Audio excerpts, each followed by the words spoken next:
The first candle was lit on a night so still that even the cypress trees seemed to be holding their breath. In the low country of Louisiana, where the ground sweated and the air tasted of iron and rot, fire was never a comfort. It was a warning. Folks would later swear they smelled it before they saw it, a thin, bitter smoke curling through the bayou like a thought that refused to die. By dawn, the Delacroix's plantation was ash, and its master lay dead in the river. His hands burned black, as if he'd tried to hold the flame itself. In the aftermath of the first fire, the county still believed what it had always believed about disasters, that they arrived by accident or by God's indifferent hand. The plantation that burned was old, its beams dry as bone, its owner long known for carelessness and drink. Yet, when the disgraced county surveyor was sent to redraw property lines over the blackened land, he noticed details that did not belong to chance. The fire had not spread outward in chaos, but inward with purpose, consuming the house while leaving nearby trees, scorched only at their bases, as if something had knelt there.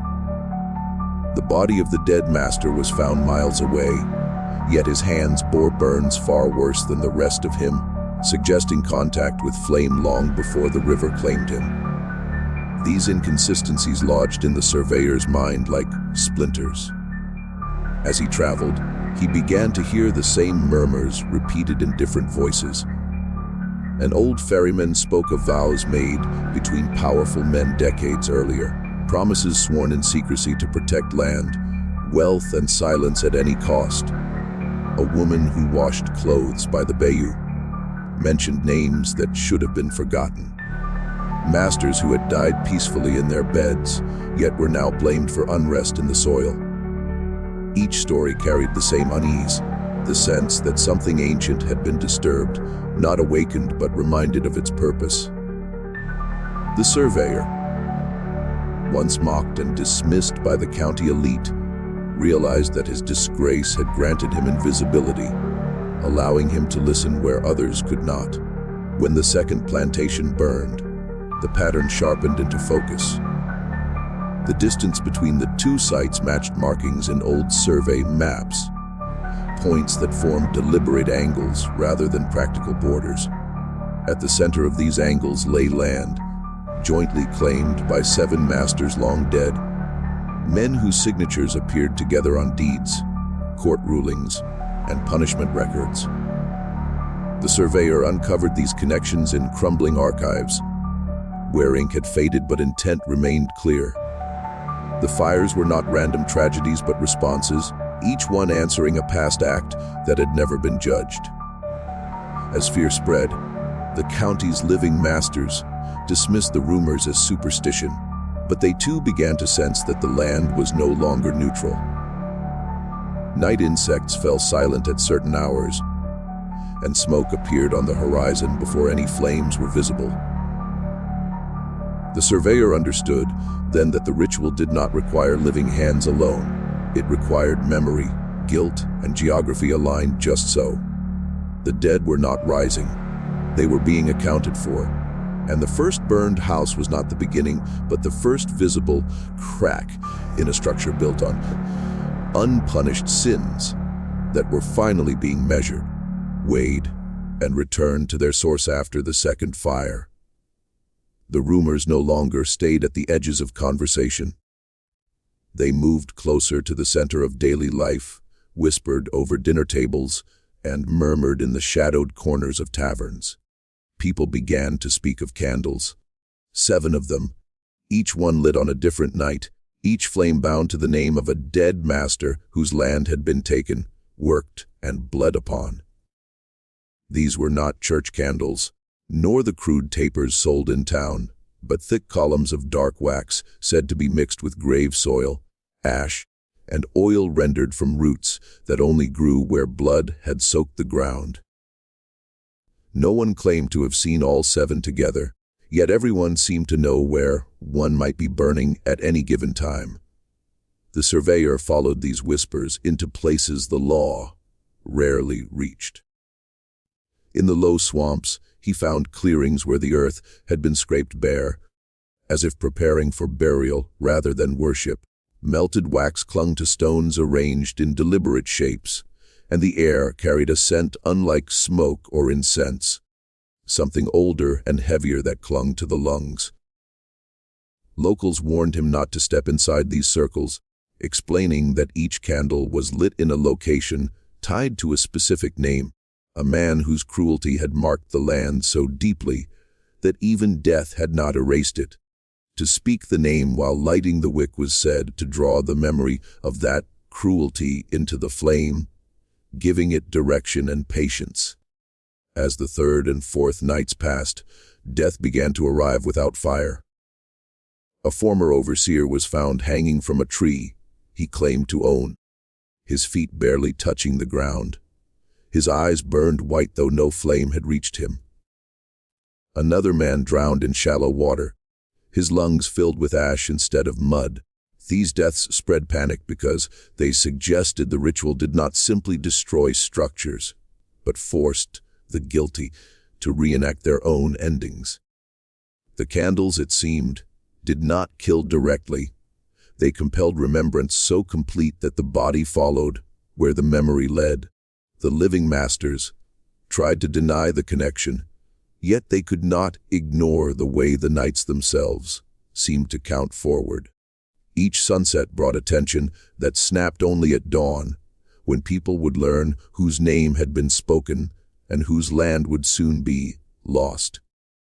The surveyor realized the candles formed a chain, each one strengthening the next, and that extinguishing a flame would do nothing unless the sequence itself was broken. The ritual depended on completion, on 7 nights acknowledging 7 names, binding them into a single reckoning. With each candle lit, the land grew more restless, as though the county itself were leaning in to listen, waiting for the final name to be spoken, and for the fire to remember everything it had been denied, shaping itself not as destruction alone, but as a record written in smoke, ash, and fear. By the 5th night, the county understood that survival offered no protection. Those who still drew breath were not spared.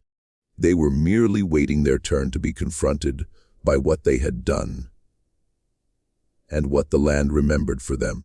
Fires no longer announced themselves with smoke on the horizon.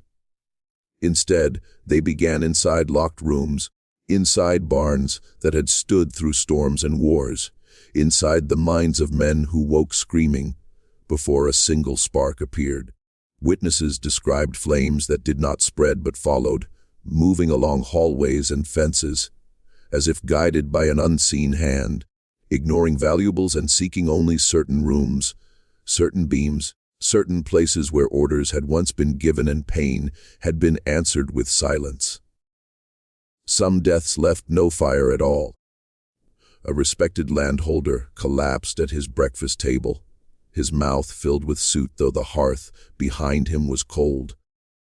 Another man wandered into the swamp at dusk, claiming he heard voices counting aloud, and was found days later standing upright in the water, his skin unburned but his chest hollowed as if something had been scooped out from within. Physicians could offer no explanations that comforted anyone. The deaths followed no illness, no injury, only timing, arriving precisely after a candle had burned down to its final pool of wax. The surveyor noticed how each victim behaved in the days before their end. They grew restless, distracted, compelled to revisit places they had not seen in years. One returned to an abandoned whipping post and touched it until his palms blistered. Another ordered his servants to bring him old account books, reading names aloud late into the night, as if reciting a confession he did not believe in, but could not stop delivering. It became clear that the ritual did not reach out and strike these men down. It pulled something up from within them, something that had been buried under years of authority and denial, forcing it into the open where it could no longer be ignored. Fear changed the county's rhythm. Roads emptied at night. Windows stayed dark. Bells rang at odd hours, not for church or warning, but because someone believed sound might interrupt whatever was listening. Yet the ritual continued, indifferent to prayer or protest. The living masters finally understood the cruelty of it. There was no enemy to fight, no figure to arrest or hang.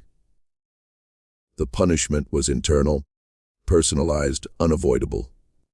Each death stripped away another layer of illusion, revealing that the true violence was not the fire itself, but the way memory, once awakened, demanded completion. The ritual was not vengeance in the simple sense. It was exposure, forcing the guilty to witness themselves clearly for the first and last time, until their bodies could no longer contain the weight of recognition, and gave way under it. As the sixth night burned low, the surveyor finally understood that the ritual was not merely moving across the county, but converging inward. The candles, when plotted against old land records and forgotten boundary stones, formed a tightening spiral rather than a line. Each location corresponded not only to a dead master's property, but to a place where authority had been publicly enforced. Auction yards, punishment fields, meeting halls where laws had been signed with calm hands. At the center of this spiral stood the county courthouse, a squat brick building raised on soil taken from all 7 estates, meant to symbolize unity and order. What the county had built as its heart had unknowingly become an altar. The realization arrived with a sickness that would not leave him. The courthouse was where names had been recorded, where debts were enforced, where bodies were declared property by the clean scratch of a pen. It was the one place that bound every master together, living and dead, into a single system. The surveyor searched the archives again and found proof hidden in plain sight. The courthouse foundation had been laid using condemned timber and reclaimed stone from the same plantations now burning. The structure itself carried the physical remains of the 7 men, whose names were being spoken to the candles, binding their histories into its walls. As word spread, panic erupted among the remaining landowners. Some called for the building to be guarded, others demanded it be burned preemptively, but no consensus could be reached because each man feared being the one to strike the first blow against what still symbolized their power. Guards abandoned their posts after sundown, claiming they heard footsteps inside empty rooms or smelled smoke where there was none. Clergy attempted blessings that failed to take hold, their prayers swallowed by the echoing halls. The building resisted both entry and destruction, as if waiting for something specific to occur within it. The surveyor realized the final candle could not be lit just anywhere. It required a place where judgment had been spoken aloud, where injustice had been made official. The courthouse was not merely the last location, it was the only place capable of holding the weight of the ritual's completion. The previous candles had awakened memory across the land, but the 7th would bind those memories together, collapsing distance and time into a single moment of reckoning. On the eve of the 7th night, the air around the courthouse thickened, pressing against the lungs like a held breath. Cracks appeared in the brickwork, seeping a dark residue that smelled faintly of melted wax. The surveyor knew then that the ritual was never meant to be hidden or subtle. It was meant to be undeniable, to occur in the open, in the very building that claimed to represent order and justice. When the final flame was lit there, the county itself would be forced to stand trial, not before a judge or jury, but before the accumulated memory of every act it had sanctioned and recorded, with no appeal, no escape, and no way to look away when the 7th night arrived. There was no bell to announce it, and no crowd to witness it, only a silence so complete it felt deliberate. The surveyor stood across the square, as the final candle was brought into the courthouse. its wick already darkened, as if it had been burning long before it was lit. He understood then that the ritual's true aim had never been the deaths of the masters, living or dead. Their suffering was only a means of alignment, a way to prepare the ground for something larger. The county itself had been named, mapped, measured, and judged by the same hands that had ordered cruelty into law, and now it was those records, those borders, those certainties that were being called to account. When the flame took, it did not flare. It steadied, casting a low, patient light that seeped into the walls. The courthouse groaned as if settling into itself, bricks darkening from within as heat traveled along old mortar lines. Ledgers burst into ash without fire touching them, their pages curling inward as names lifted away like smoke. Outside, roads split along forgotten survey marks. Fences collapsed into neat lines of embers, and the land rearranged itself according to a memory older than ownership. What burned was not wood alone, but meaning, the idea that this place had ever belonged to those who claimed it. People fled toward neighboring counties, only to find the borders dissolving, landmarks erased, rivers changing course by inches and miles at once. Maps became useless overnight. The county did not explode or vanish in a single moment, it unraveled. Farms lost their names. Towns lost their reason for existing. By dawn, there was no official record that the county had ever been formed as it once was, only gaps in archives and stories that refused to stay consistent. Those who survived could not agree on what had happened or even where they were, because the ritual had not destroyed the land, so much as withdrawn its permission to be understood. The surveyor felt the truth settle heavily inside him. The ritual was never revenge, never punishment in the simple sense. It was correction. The candles had not summoned fire. They had summoned memory, and memory, once fully acknowledged, had no use for the structures built to deny it. The county had been an invention sustained by silence and repetition, and the seventh flame ended that repetition forever. In the years that followed, travelers passed through the region without noticing anything unusual, unable to name where they were or why the air felt unsettled. Only those who remembered before the burning felt the absence clearly, like a word forever stuck on the tongue. A place that could no longer be pointed to, because it no longer consented to exist as it once had, leaving behind nothing but scorched ground, uncertain borders, and the uneasy knowledge that land, like memory, can refuse to carry lies indefinitely.